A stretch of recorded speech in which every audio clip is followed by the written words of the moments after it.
Surat Perintah 11 Maret 1966, sebuah perintah pengamanan keadaan atau sebuah rencana pengkudetaan.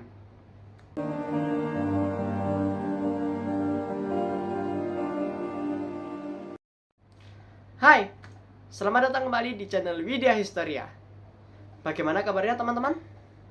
Semoga kalian sehat-sehat aja ya, dimanapun kalian berada dan kapanpun kalian melihat video ini. Pertama-tama, kami dari Widya Historia ingin memohon maaf yang sebesar-besarnya karena dalam 2 bulan terakhir ini kami tidak dapat mengupload apapun karena satu dan lain hal yang tidak dapat kami jelaskan di dalam video ini. Tapi don't worry guys, this channel is still alive.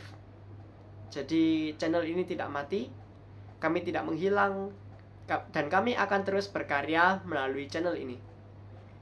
Jadi teman-teman, masih ada yang ingat gak dengan video Widya Historia yang ini? Langsung bilang, kalau gitu saya berpakaian lebih dahulu. Cara bilangannya langsung menjawab, "Gak usah jenderal." Oke, sekilas itu cuplikan mengenai peristiwa G30 SPKI. Nah, dalam video ini saya akan membahas peristiwa yang ada keterkaitannya dengan G30 SPKI ini, yaitu Super Semar atau Surat Perintah 11 Maret. Jadi, apa itu Super Semar? Let's go! Kita bahas terlebih dahulu latar belakang dari Super Semar. Jadi, setelah aksi G30 SPKI yang gagal pada tahun 1965, Presiden Soekarno menghadapi berbagai tekanan dari masyarakat. Yang paling terkenal adalah aksi Tritura atau Tri Tuntutan Rakyat, yang terdiri dari 3 tuntutan utama. Yang pertama adalah membubarkan PKI beserta ormas-ormasnya. Yang kedua, membersihkan kabinet pemerintahan Dwi Kora dari unsur PKI dan ormas-ormasnya. Dan yang terakhir adalah menurunkan harga barang atau perbaikan ekonomi. Mungkin teman-teman ada yang bertanya, apa hubungannya gerakan G30 SPKI dengan menurunkan harga barang?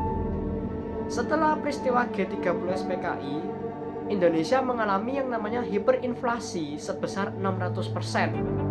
Sebetulnya ada beberapa faktor sih, selain karena G30S ini, yaitu karena proyek mercusuarnya Presiden Soekarno yang dianggap gagal. Untuk proyek mercusuar ini akan kami bahas di video yang lain ya guys. Kalau teman-teman mau menambahkan informasi bisa ditambahkan di kolom komentar juga. Intinya, setelah terjadinya G30 SPKI dan proyek mercusuar Soekarno yang gagal tersebut, perekonomian Indonesia mengalami hiperinflasi sebesar 600%. Untuk membayangkannya, teman-teman bisa bayangkan harga bakso yang misalkan aja harganya 6.000, tiba-tiba harganya naik menjadi 42.000. Kurang lebih seperti itulah hiperinflasi sebesar 600%. Dengan semakin maraknya berbagai demonstrasi di beberapa wilayah di Indonesia, pada tanggal 11 Maret 1966, Presiden Soekarno mengeluarkan sebuah mandat atau sebuah surat perintah kepada Letnan Jenderal Soeharto untuk mengembalikan keamanan dan ketertiban di Indonesia, sekaligus mengamankan ajaran-ajaran pemimpin besar revolusi Bung Karno. Nah, peristiwa ini yang kita kenal sebagai Super Semar atau Surat Perintah 11 Maret.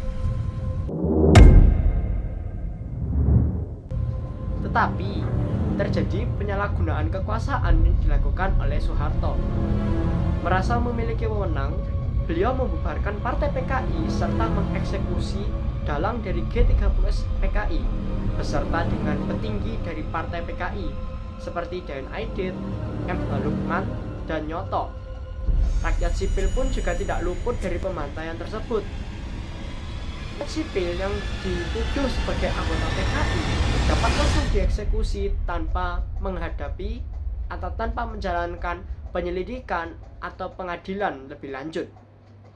Jadi, semisalkan kalian menuduh tetangga kalian sebagai anggota PKI, maka tetangga kalian akan langsung dieksekusi tanpa menjalani proses penyelidikan ataupun pengadilan sama sekali.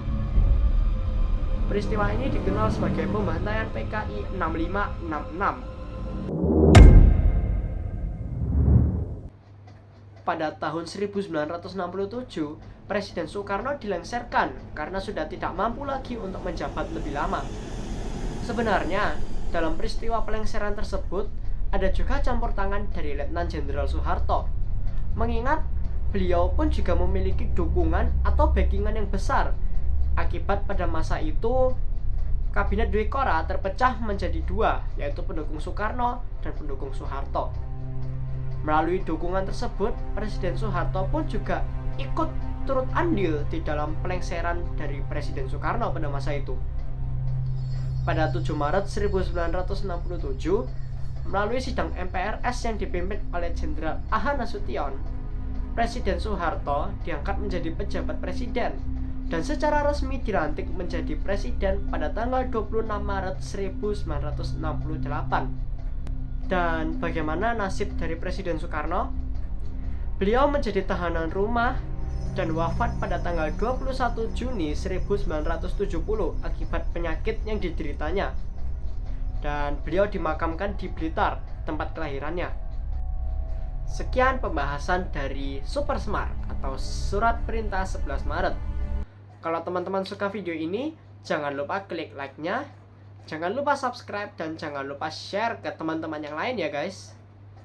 Kalau teman-teman memiliki kritik, saran, atau bahkan request untuk peristiwa yang akan dibahas di video selanjutnya, jangan lupa diisi di kolom komentar ya guys. Sekian, terima kasih, dan sampai jumpa di pembahasan selanjutnya. Bye-bye.